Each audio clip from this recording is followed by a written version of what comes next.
In January, there was this ridiculous bit of nonsense where MAGA boomers and a man dressed as a buffalo walked around the Capitol complex after being invited in by police. Somebody sat at a desk and someone else stole a podium. The whole affair is now referred to as the Capitol Storm and has become a narrative where white supremacist neo-Nazi Trump-supporting deplorables are a collective threat to democracy itself, and hence Washington DC is now guarded by soldiers on high alert. Further, as with so many things in life now, from the prison camps of World War II to COVID, you can't talk about it using critical thinking, or you're a big meanie who deserves to be censored. This is all perfectly normal and sensible for a society, and is exactly how democracy was intended to work. I may do a focused video on this incident on BitChute, as the right-thinking overlords of YouTube preclude most of the normie YouTube politics crowd from speaking openly. In the meantime, though, did you see this? Daily Stormer is pretty lolsy and worth a read, by the way. You probably think it's a Nazi website. It's not a Nazi website. The guy who writes articles on there is just a cheeky troll. Anyway, Stormer website overlord Andrew Anglin pointed out that both of the right-wing protest groups, the Proud Boys and the Oathkeeper militia, at the Capitol Storm were already completely subverted by the FBI. To explain, the Proud Boys, a kind of frat boy brotherhood who dislike Antifa, are led by this man, Henry Enrique Tarrio. I'm sure you read or heard countless articles in the US press over the last year mentioning the Proud Boys and usually presenting them as a mean, scary mob who were out of control. So then we learned that Tarrio had been arrested by the FBI. This was just a day or two prior to the Capitol Storm. In this article that Stormer links to on Yahoo News by Alana Richer, it's revealed that from a 2014 federal court transcript, Tarrio was actually cooperating with the authorities. Not just cooperating, he was an asset. It says he was originally indicted in 2012 to do with participation in a scheme involving the resale of diabetic test strips. Further to that, he cooperated with authorities and then went on to help the government prosecute more than a dozen other people. It says from day one, he was the one who wanted to talk to law enforcement, wanted to clear his name, wanted to straighten this out so he can move on with his life, and he cooperated in a significant way. So Tarrio was an asset for the FBI. The FBI was using him. So then you've got the Oath Keepers. Now the Oath Keepers likewise were presented as a kind of a high threat military army akin to something out of Far Cry 5. It turns out that they were also being run by the FBI. This article on CBS from early February says that the man who authorities say is the leader of the far-right Oath Keepers militia group and helped organise a ring of other extremists and led them in the attack at the Capitol, has held a top-secret security clearance for decades and previously worked for the FBI. So Thomas Caldwell, who authorities believe holds a leadership role in the extremist group, worked as a section chief for the FBI from 2009 to 2010 after retiring from the Navy. Navy's relevant because he's probably naval intelligence, then going into the FBI, section chief, and then quote-unquote leaving the FBI as a section chief to be undercover. It says the defence said Caldwell, who has denied being part of the Oath Keepers, has held a top-secret security clearance since 1979, which required special multiple background investigations. He also ran a consulting firm that did classified work for the US government, so the guy's a spy. So you have this situation where the FBI was running the two main quote-unquote right-wing groups involved. If you own the leaders of a movement, you control the movement. You're also going to have other agents in the group as well. I wonder how many people in the Proud Boys are actual, human beings and not sociopathic intel assets. I really hope I don't have to point out the dazzlingly obvious that Antifa are government pets, by the way, or Black Lives Matter. I know, such bold claims. My point is this is admitted in the mainstream. Articles about intel infiltration of movements in a supposedly free society. This means there is another layer of misdirection and bullshit to unravel in our heads when we watch current events unfold. You've got events that are presented as real, like El Paso or Kenosha or the Night Stalker, which are actually just actors and people lying to camera. It's street theatre. You've then got your groups of people wanting political change. You have an undetermined number of members who are actually intel agents who then manipulate events. I wonder how bad the whole wildly dystopian spook society situation is. Well, we can do the math.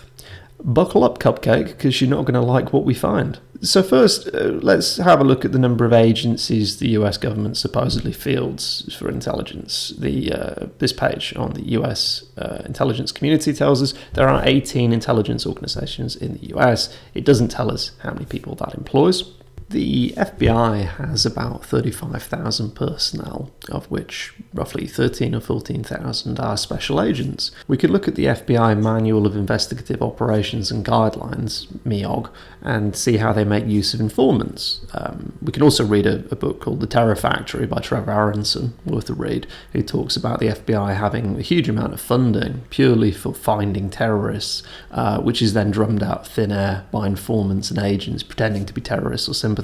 In the book, Aronson writes about how, as one example, some random low IQ guy was just kind of talking shit on the internet and saying, "Hey, we should blow up something." He was then contacted by someone who claimed to be a member of Al Qaeda and said, "I'll give you money and the explosives, and I'll help you organize the whole thing." But primarily, he was going to give this guy who was very poor. He was going to give him thousands of dollars, and all he had to do was turn up to a petrol station the next day over, and this Al Qaeda guy would meet him and give him money, and it would go from there. And so the dolt turns up. And it's just a bunch of FBI guys standing around. They have a good laugh. They put him in handcuffs, and boom, they've caught a terrorist. And this guy ends up going to prison. This is someone who had no wit. They had no resources. They didn't have the means to do anything. They were just talking shit on the internet. The FBI did a sting and entrapped them. And this was then considered a valid use of government time and resources, and Aronson talks about how this is very widespread, and it's happened not just as like a one-off, but this is actually the norm. This is where the vast majority, if not all, of the supposed terrorists that get arrested come from. They're just sort of drummed out of nothing. So 13 or 14,000 FBI special agents. MEOG says they're supposed to, a key part of their role is to produce assets, to inform. So you're supposed to cultivate contacts who will spy on other people for you and tell you what the word on the street is. So if each special agent had only, say, 3 informants, that brings in another 39,000 assets who would be informing, deputized spooks, essentially. If the FBI pulled out all the stops and had 10 each, that's 130,000 people snooping for the FBI. A lot of people who will essentially be above the law as well, as of course the FBI doesn't want their informants isolated in jail, because then there's no point. So a lot of these people, they get to do stuff, and then the FBI look the other way. Then remember, there's over a dozen major intelligence organizations, all of whom will want their own pool of informants. So 130,000 informants is very, very low when you have to factor in all the different institutions. For comparison with the FBI, compare it to the Stasi, the East German secret police. The Stasi, in its heyday, employed just over 91,000 employees and had over 173,000 informants. So every Stasi employee had 2 informants, you could say.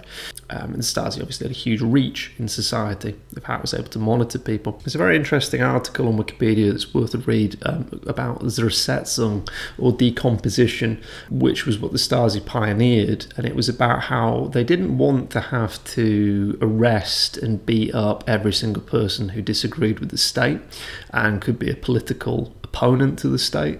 What they wanted to do was work out through data collection, early data mining, essentially. They wanted to build a psychological or sociological map of the population, find out who was rebellious, and then target them.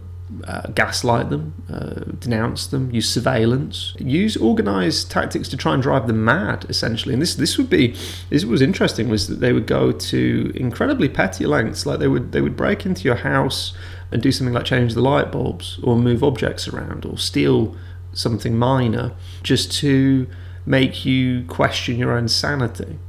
So this is very interesting, because you wonder if this is something that happens nowadays when you read about gang stalking, for example, and people getting freaked out because seemingly unconnected people are saying things or harassing people. And this is actually describing Zersetzung, secret police tactics. The problem is, of course, is that it inherently makes you sound paranoid and delusional if you start thinking that the police are breaking into your house and stealing your coffee, But this is something that historically the Stasi did, so there's a precedent for it. So anyway, the idea is to drive you to a state of isolation and inaction, to paralyse you from political action that is counter to the interests of the state. I don't think I need to go into too much detail about QAnon and how that can be applied to this, to make people passive and to trust the plan and to wait for something to happen. So just kind of jumping around a bit here, we've got, bear in mind Zersetzung, bear in mind informants, bear in mind that prior to Facebook coming along, you had Lifelog. So Lifelog was a concept that was dreamed up by DARPA. It was a project of the Information Processing Techniques Office. DARPA is the Defense Advanced Research Projects Agency, which is part of the DoD, the Department of Defense. So the idea was it would be a system that captures, stores, and makes accessible the flow of one person's experiences in and interactions with the world, in order to support a broad spectrum of associates, assistants, and systems capabilities. So the idea was it was be able to trace the threads of an individual's life in terms of events, states, and relationships, and to take in all of the subject's experiences, from phone numbers dialed and email messages viewed to every breath taken, step made, and place gone. So proper Big Brother shit. They wanted a giant electronic database of every activity and relationship a person engages in, just everything, absolutely everything they could get on you. And partly this was just so they had a very complete idea about everything you've said and done and seen and whatever. Another part of it was a predictive function. It sought to find meaningful patterns in the timeline to infer the user's routines, habits, relationships with other people, and exploit these patterns to ease its task. So this is very much taking what was done by the Stasi, which required because old tech, post World War II, it was indexes, notes on paper, manila folders, big filing cabinets. A lot of legwork had to be done. If you wanted to monitor someone, you had to follow them around all the time. If you wanted to work out their routine, you had to watch them for hours and hours on end. So it's very manpower intensive, that process, to get a complete picture of someone. And what Lifelog was about was doing an electronic version of that, and quite clearly Lifelog was not just about monitoring, but it was also going to be the electronic version of that paper database that the Stasi had. It was going to be a way that you could again identify rebellious elements in society, do a psychological analysis of them, a sociological analysis of them, and then you'd be able to take action against them, manipulate their emotional state, manipulate their mental state. Now, civil liberties groups obviously shot this one down as being absolutely bloody awful, and they're being no, you don't want that. That's complete government over. You don't want that. It's tyrannical. So it was cancelled in late January 2004. Of course, what happened then was you had the rise of Facebook. So and I'll put a link in the video description. Miles Mathis did an article on Zuckerberg, and in it he links to the rise of Facebook and how the Acell Corporation gave $12 million in startup money to Facebook. Acell Corporation has direct ties to In-Q-Tel, and it's essentially an arm of In-Q-Tel. So what is In-Q-Tel? It's a venture capital arm of the CIA, as is admitted at places like Wikipedia. So your DARPA wanting to do Lifelog, it basically got blocked because people said, no, this is going to be an infringement on civil liberties. All they did is they wanted Lifelog. They wanted something that would give them a psychosocial map of everyone's lives to allow them to practice modern Zersetzung, refined Zersetzung. They funded Facebook via In-Q-Tel as a front company to boost up Facebook, giving them what they wanted under the pretense of a private company. Big tech is basically now providing this mapping of minds that the Stasi had to painstakingly recover by hand. Now, the citizens in this new society we have supply their own file. You update your profile, you tell people how you're feeling, you map how you're interconnected with the world, where you work, who you talk to, what you're seeing, your photos, where you were geographically. So all of this can now be tracked, and the joy of it for the elite is that you're providing your own file. So that's a thing to understand. What else are the intelligence people up to? So you've also got this Operation Chaos. There's an article here on grunge. Operation Chaos, the CIA program that spied on Americans. Now the idea of this is that this is going back to at least the early 60s, probably earlier. It says, at least officially, intelligence was compiled on over 300,000 people with individual files on over 7,000 citizens. You see, the problem is that the CIA is supposed to do spying on foreign countries. They're supposed to be overseas intelligence. They're not meant to be spying on people domestically. That did not stop the CIA. They just turned to Operation Chaos. They had domestic operations. They were infiltrating. Well, they were actually working with the FBI. The FBI had another program you might want to Google called COINTELPRO. So FBI had COINTELPRO, CIA had Operation Chaos, and they coordinated and cooperated with this. You had anti-war protesters. Black Panther Party members were targeted, and journalists were added to the CIA's payroll.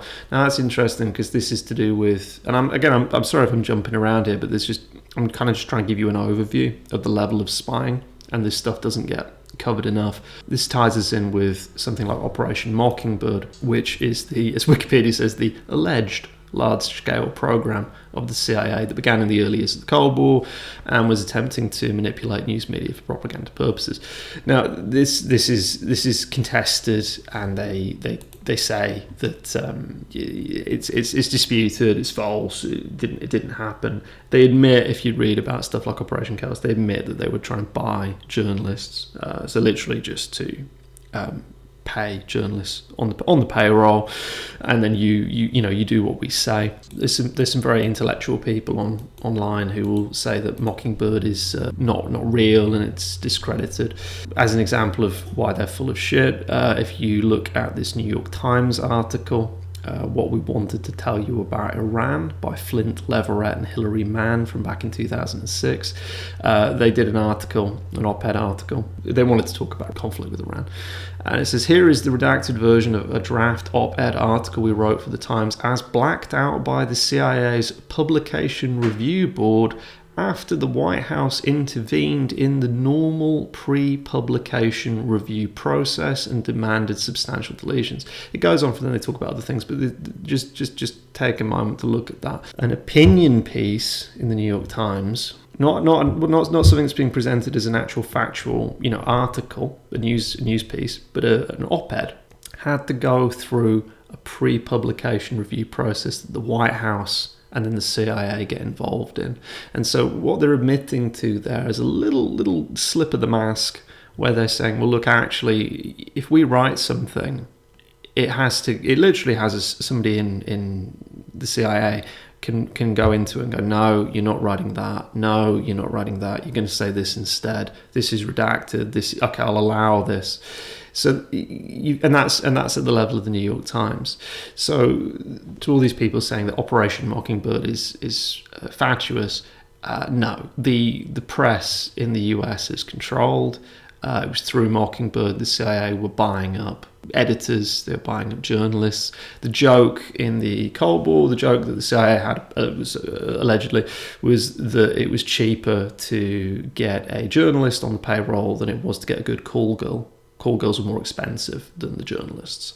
So the press was completely flipped and subverted, and that was back in the 1960s. So then with Operation Chaos, they were infiltrating anything. They're anti-war groups, anyone who was doing something other than what the state or the elite wanted to. And then not just journalism as well, but if we look at a book called Who Paid the Piper by Francis Steiner Saunders, this is about how the CIA were infiltrating the art world, promoting modern art primarily. So a lot of that modern art, modern architecture stuff that's pretty much universally despised.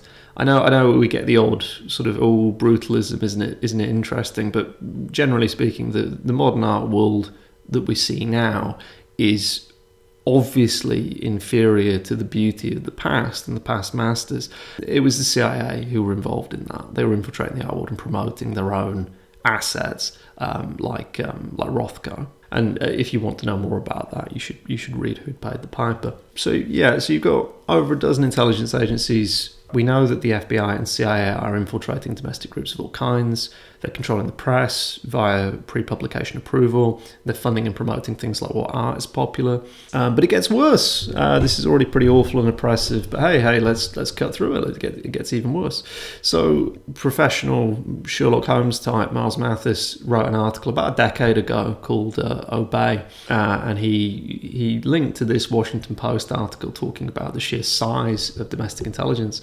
So in the Washington Post article, it says there were some 1,271 government organizations and 1,931 private companies working on programs related to counterterrorism, homeland security, and intelligence in about 10,000 locations across the United States.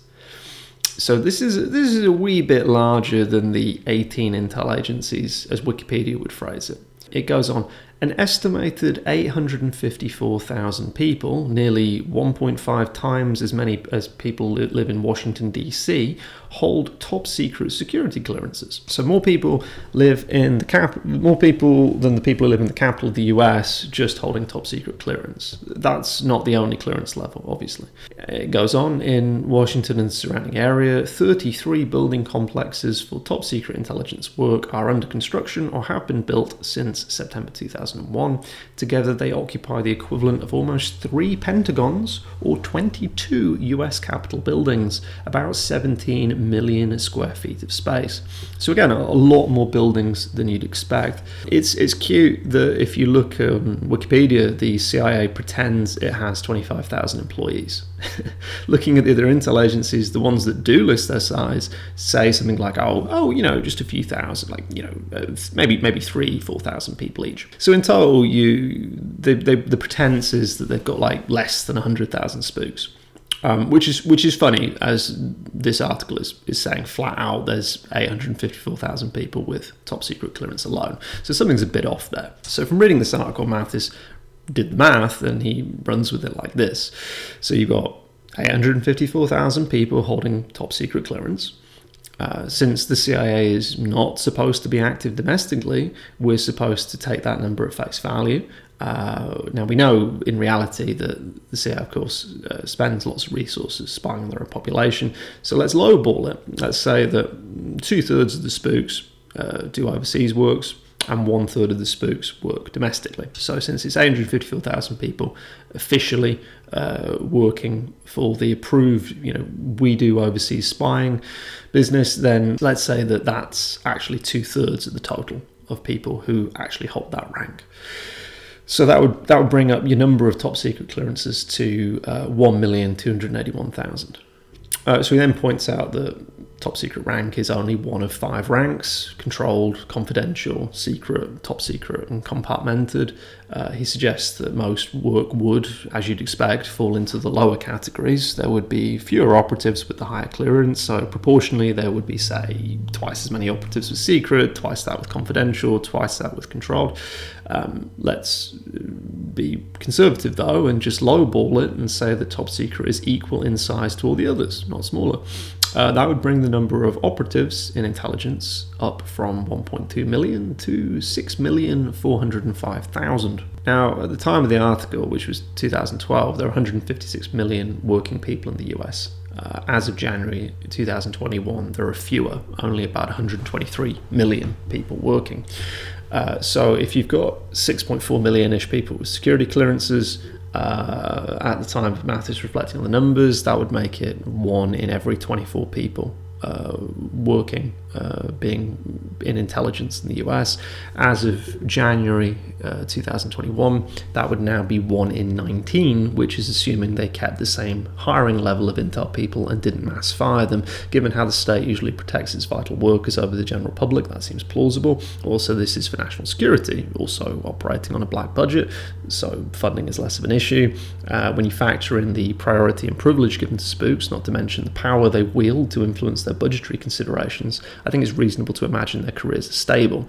So it's interesting on this page on statista.com that it points out that most towns in the US are quite small, around 10,000 people, with only a dozen or so cities bigger than 1 million people in population size. So an average town in the US of 10,000 people would have about 500 full-time employed intel agents, separate to the police and the military and local government and so on. A city like New York, which has a population of just over 8.2 million, as of this year, would have over 433,000 people working in intel. For comparison, the NYPD is the oldest and largest police force in the US. They have 55,000 employees, made up of about 35,000 cops and 19,000 civilian employees. So 35,000 cops, that makes up the NYPD. Intel have got 433,000 people just sat in New York spying. A city like Los Angeles, of just over 4 million people, would have over 216,000 people working in intel. There's only like 110,000 actors working in Hollywood, by the way. Chicago, with just over 2.6 million people, would have just shy of 141,000 spies, compared to the Chicago Police Department, which is the second largest municipal police force in the US. They have about 12,000 officers and 2,000 other employees. City of Houston, Texas, population of just over 2.3 million, would have over 122,000 spies. Miami, with 467,963 people, would have almost 25,000 spies. Seattle would have 40,000 spies. Nashville, Tennessee, that's just over 35,000. Atlanta, Georgia, almost 27,000. St. Louis, Missouri, that's almost 16,000. And finally, Boise, Idaho, has just over 12,000 spooks.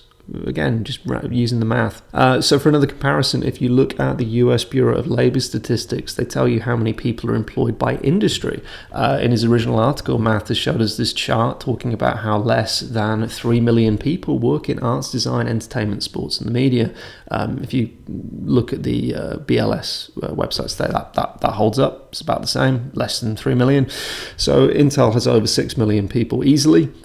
So the point is, you could have Intel completely own every single person in the arts, television, movies, acting, magazines, books, newspapers, and so on, and not even blink.